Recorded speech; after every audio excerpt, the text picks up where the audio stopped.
A'udhu billahi minash shaitanir rajeem. Bismillahir rahmanir rahim. This is a very elegant lecture, and it will remove many confusions with regard to many concepts. So I have written it, and I will read it, and you may see the description. The beginning is defined as non-eternity, not by the existence of the first temporal instant. The concept of a beginning ought not to be identified with the existence of the first temporal instant. Such an identification confuses a mathematical property of temporal series with the metaphysical property of existence. Suppose that temporal succession, when traced backward, terminates in one of the two ways. Either time proceeded a first instant conventionally represented by t is equal to 0, or it possesses at least no instant whilst nevertheless remaining bounded below. So its domain assumes the form parenthesis begin epsilon comma infinity parenthesis closed, where epsilon is greater than 0. Neither alternative affect the fundamental metaphysical conclusion. In both cases, the universe possesses a beginning for the decisive creator. For the decisive criterion is not the criterion of the first temporal point, but the absence of the eternity. The eternity is not an infinite extending temporal duration.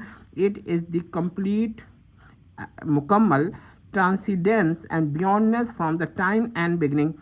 Time itself, together with every temporal entity, is wholly absent from eternity. Whatever does not exist eternally yet exists temporarily is rightly said to possess a beginning. So I am going to read it further, and you may see the beginning. The beginning is therefore a trans-temporal notion or nauta. It denotes the original and temporal existence in relation to eternity rather than the occurrence of the earliest moment within time. Hence, the universe possesses a beginning if and only if it is not eternal. Whether the time commences with the first instant or with the temporarily bounded lacking a least element, it is immaterial to the conclusion. Eternity alone is the absolutely beginningless, and this is the only beginninglessness. Hence, the universe possesses a beginning and it possesses a beginning, and if and only if it is non-eternal. Whether the time commence with a first temporal instant or with a temporally bounded interval lacking a least element in the immaterial is immaterial to this conclusion. Eternity alone is absolutely beginningless. The act of creation itself, together with every temporal entity, is wholly absent from the eternity. What does not exist eternity yet exists temporally is rightly said to have possessed a beginning. The beginning of the act of creation is therefore a trans-temporal notion or nauta. It denotes the origination of the temporal existence in relation to eternity rather than the occurrence of the earliest moment / act with the temporal succession.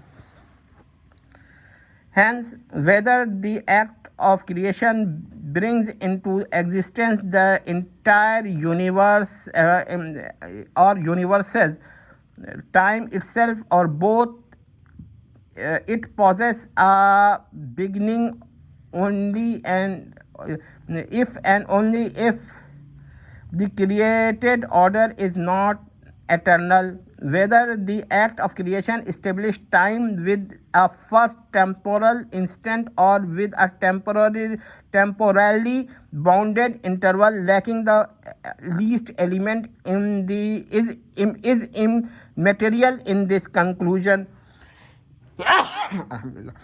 Sorry for that. The same is true of the act of creation of time. Eternity alone is the absolutely beginningless. Now we come to say that what Ibn Taymiyyah rahmatullah alayh wa rahmahullah said can be explained in this manner.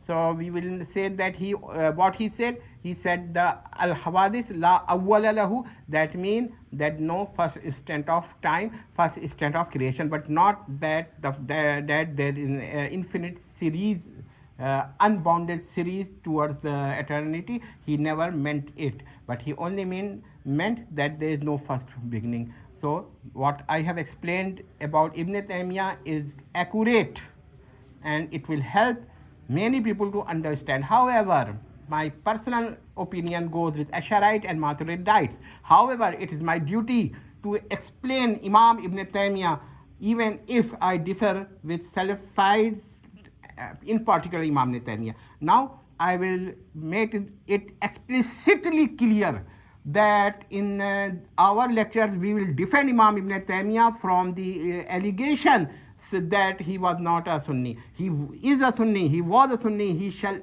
always be a Sunni. But the problem is that we may differ from his views, that is other thing, but we cannot ascribe to him any non-Sunni beliefs. So he was not philosophical in that sense.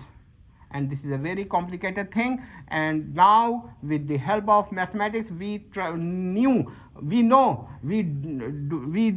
know what he meant, and this means that he was far beyond of his contemporary scholars in intelligence, in intellect, in rationality, in rational arguments. However, in spite of all these, one has right to differ from him.